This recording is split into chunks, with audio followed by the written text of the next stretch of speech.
family. If you're in or near Columbia, South Carolina, you've got to visit the House of Hathor, located at 6319 North Main Street. Open Tuesday through Saturday, it's your one-stop shop for African clothing, African masks, natural soaps, incense, candles, jewelry, and more. Plus, they've got a beautiful event space. Owned and operated by Baba Rutaski and Mama Neterma Canute. When you support the House of Hathor, you support the culture. When you support the House of Hathor, you support the movement. When you support the House of Hathor, you support the people.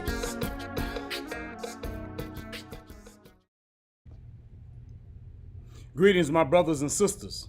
Welcome to the House of Hathor's libation ceremony. That we are the epicenter of all things that the ancestors have given to us. And as we continue to live, love, and learn the processes of life together, that we will continue to bring balance, harmony, and order to all that we continue to manifest, to generate, to reflect, and project upon that the ancestors have placed upon us.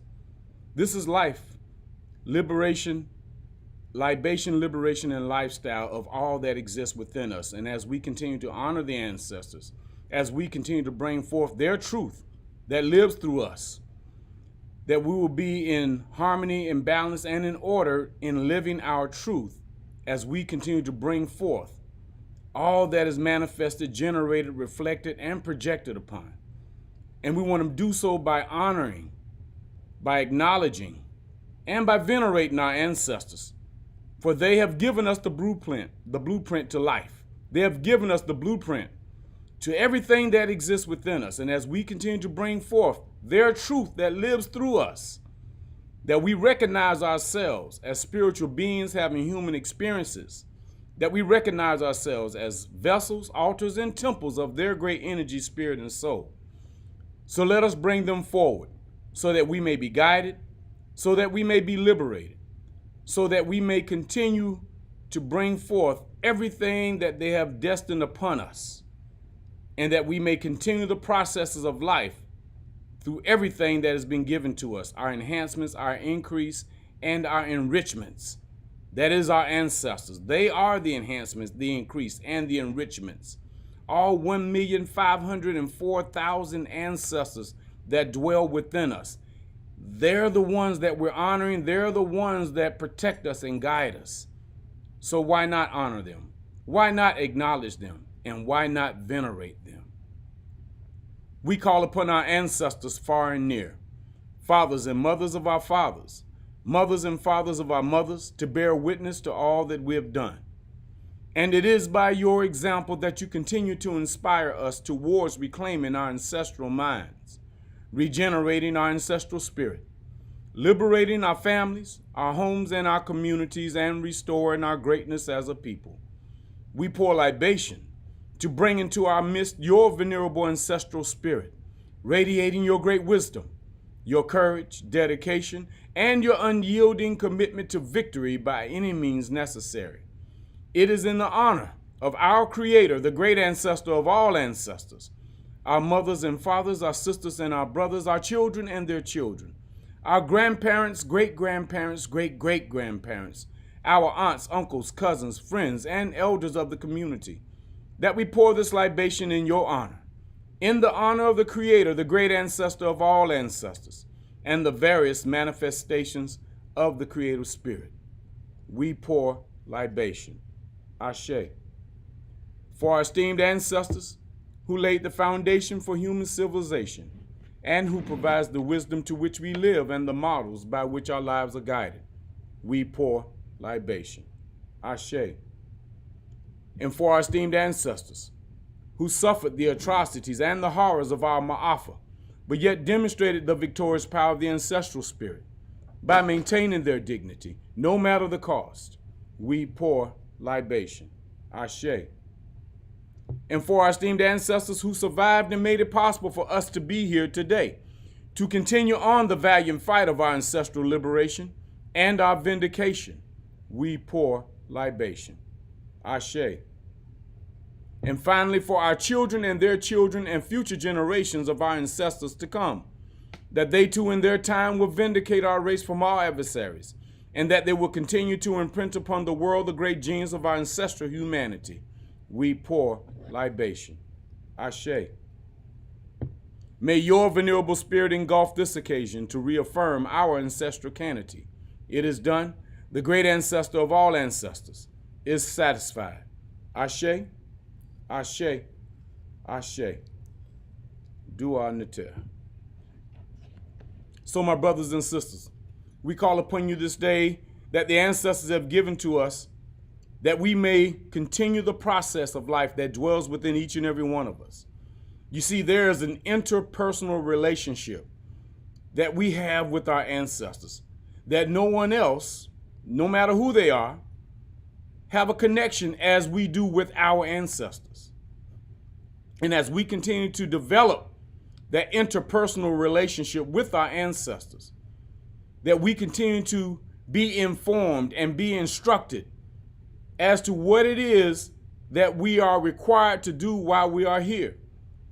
But there are three things that we must always do in our obligation to the spirit, to the energy and the soul of this interpersonal relationship, because we become interdependent, we become interrelated, we become interconnected and interact through this interpersonal relationship that we have with the ancestors.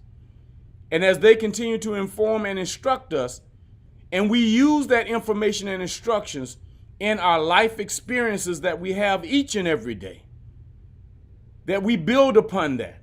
Whatever it is that you have been designed to build, that is a true reflection of everything that you will project outward. That is from the interpersonal relationship that you have with your ancestors. But you have to first admit to your ancestors what it is that you do not know. And as you admit to them the things that you do not know, and you submit yourself to their energy, their spirit, and their soul that dwells within you, because it's already there, then your commitment to the standards of living, your standards of living that is only required by them to you, whatever those standards of living are, it becomes the true representation of your life experiences, your identity, your frame of reference, and your awareness of everything that is around you. You see, once you are aware, being aware means that you recognize the positives as well as the negative aspects of yourself as well as the world around you. But it's going to be difficult for you to recognize, to be aware of the positive and negative energies that are around you if you don't recognize the positive and the negative energies that are within yourself. So you have to admit to the ancestors of what you don't know. Admit to the spirit, this breath of life that you have. You have to admit to what it is that you don't know and what you don't have in order for you to submit to the will that is dwelling within you. And that will is your determination.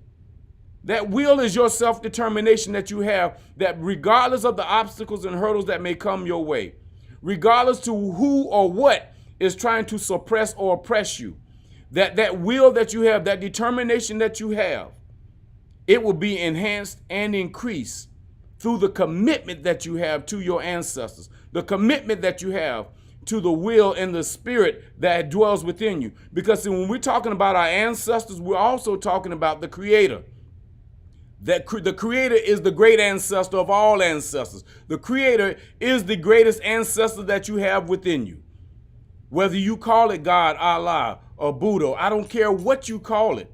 That is the greatest ancestor that you have within you, because it is the one that gave you the breath of life. So when we speak of ancestors, we're talking about the greatest ancestor of all ancestors, as well as all of the angels or the ancestors that has been given to you to enhance you, to increase you, to enrich you, to ensure of your income and your protection and guidance.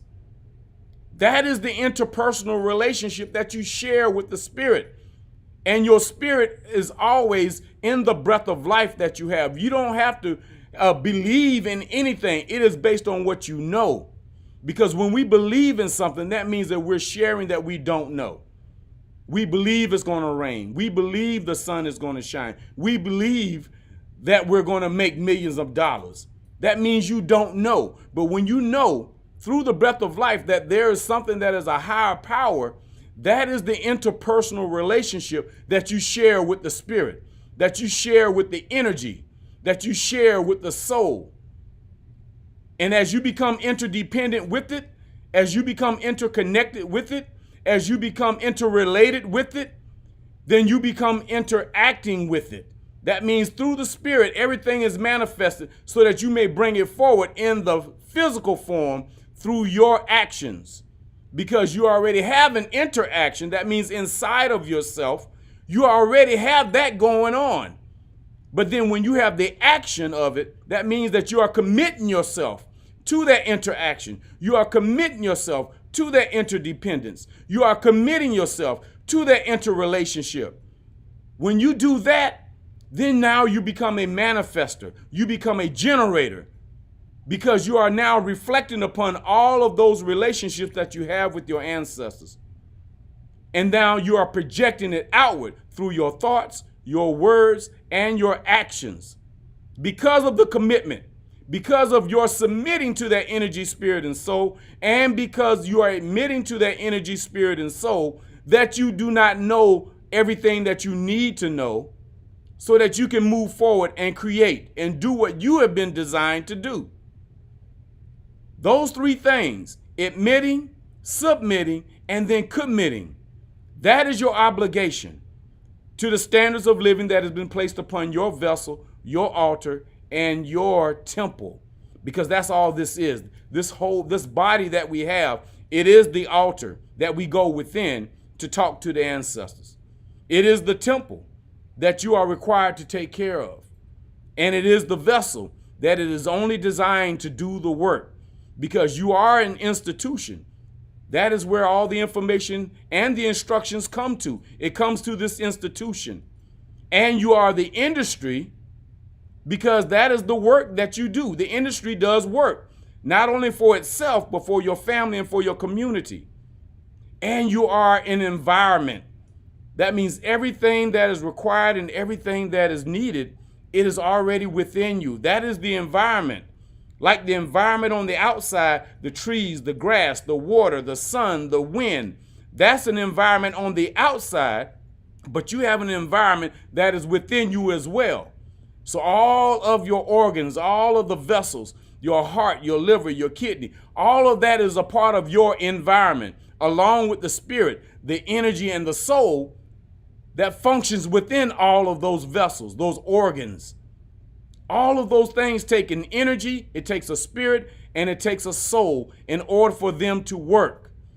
That becomes your environment. And then when you use that environment, it within your industry to build, to manifest, to generate, to create, now you're talking about not only the industry, but the institution that brings knowledge, that brings information and instruction, that brings wisdom, as well as enlightenment. Your enlightenment only comes when you have used the information and instructions to build, manifest, generate, reflect upon, and project. Now you have enlightenment because it now becomes your truth. But everything starts from the admittance, the committance, and as well as the admittance, committance, and the submittance to the will of the energy, the spirit, and the soul. And this is what the ancestors is bringing to us today. This is what they want us to have a greater standing on. This is what they want us to really do for ourselves, for our families, and our communities. So we say peace and power to you all this day. Let us continue to live, love, and learn our processes of life. Let us continue to be the true vessels, altars, and temples of their great energy, spirit, and soul. Peace and power to you all, and ashe to our ancestors.